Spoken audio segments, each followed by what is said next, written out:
Bonjour tout le monde, on va regarder ensemble l'exemple numéro 8, le dernier exemple de cette série dans les PowerPoint. Donc, on nous dit qu'on a un câble d'aluminium de 5 mètres de longueur puis qui doit supporter une charge de 300 kN. On aimerait calculer le diamètre minimal du câble si on veut un allongement maximal de 5 mm. Donc, c'est une des conditions à respecter. On ne veut pas que le câble allonge de plus de 5 mm. On aimerait aussi, en fait, on nous donne aussi le module d'élasticité, la contrainte ultime et le facteur de sécurité basé sur la contrainte ultime. Pour ce problème, je vous donne juste un petit indice avant de vous laisser commencer, dans le fond, c'est qu'on a deux consignes de sécurité à respecter. Il ne faut pas que le câble dépasse 5 mm d'allongement, donc ça c'est une de nos consignes de sécurité, une limite d'allongement. Et on a aussi une contrainte ultime avec un facteur de sécurité, donc on a aussi une contrainte admissible à respecter. Il va falloir faire un calcul différent, un calcul séparé pour respecter chacune des deux consignes, puis ensuite savoir vraiment quel est le diamètre minimal qu'on doit avoir. Donc, je vous laisse faire pause puis essayer ce problème-là. C'est un problème assez complet que vous avez tous les outils pour faire et je vous présente la solution.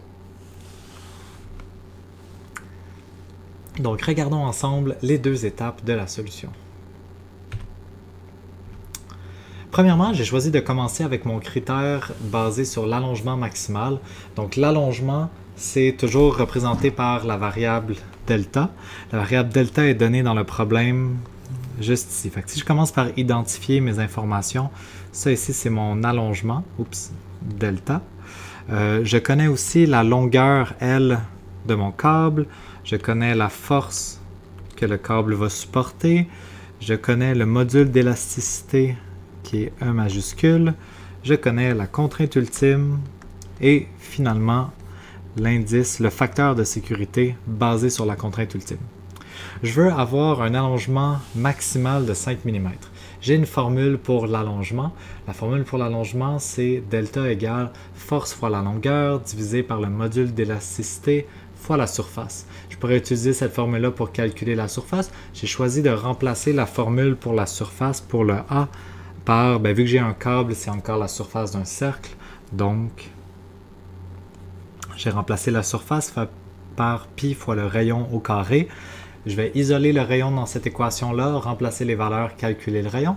Ensuite, il me restera juste à faire x2 pour avoir le diamètre. Donc, c'est parti.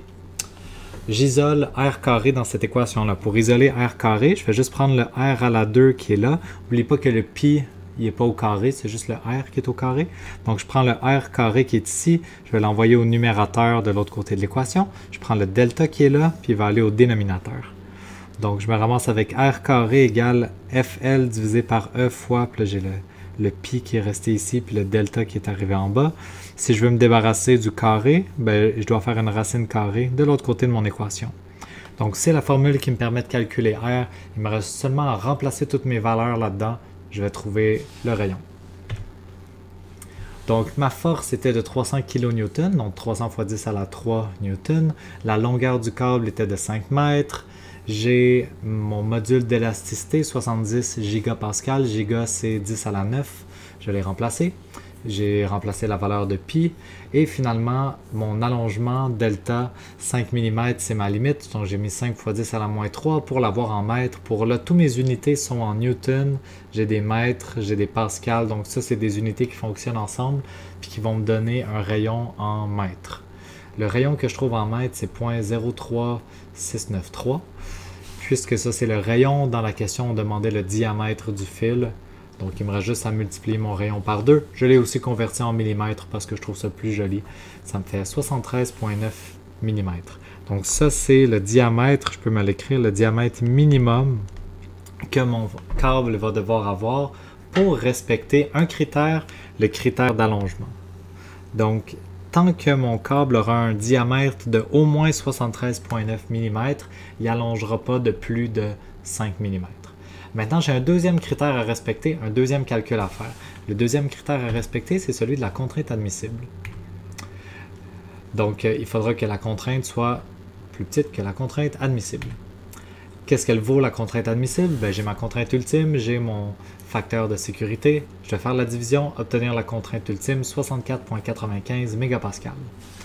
Ensuite, La contrainte, c'est la force divisée par la surface. Et si la force est connue, c'est la surface minimum que je veux trouver. Encore une fois, je remplace la surface minimum par pi fois r au carré. Ça va me donner comme le rayon minimum que mon câble doit avoir pour respecter le critère de la contrainte admissible. Il me reste juste à remplacer mes valeurs. Donc la force, 300 fois 10 à la 3 newtons. La valeur de pi reste la même. Au dénominateur, j'ai la contrainte admissible, 64,95 mégapascal. Puis regardez qu'est-ce que j'ai ici. J'ai des newtons et des mètres et des mégapascales.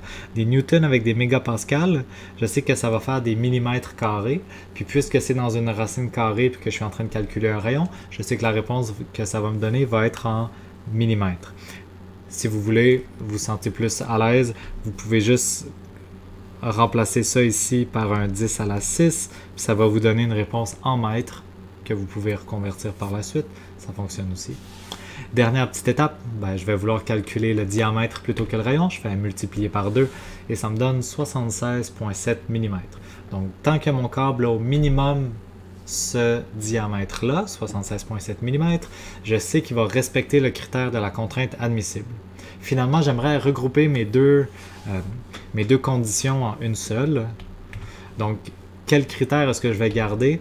Jusqu'à maintenant, j'ai deux critères. Il faut que le diamètre soit plus grand ou égal à 73,9 mm pour la limite d'allongement. Puis il faut que ça soit plus grand ou égal à 76,7 pour la contrainte ultime. Si je respecte ce critère-là, si le diamètre est plus grand que 76,7 mm, clairement, il va aussi être plus grand que 73,9. Autrement dit, je n'ai pas besoin de donner deux critères. Je peux en donner juste un. Pour respecter les deux critères, il faut seulement s'assurer que le diamètre de notre câble minimal est de 76,7 mm. Donc voilà, c'est tout pour cet exemple.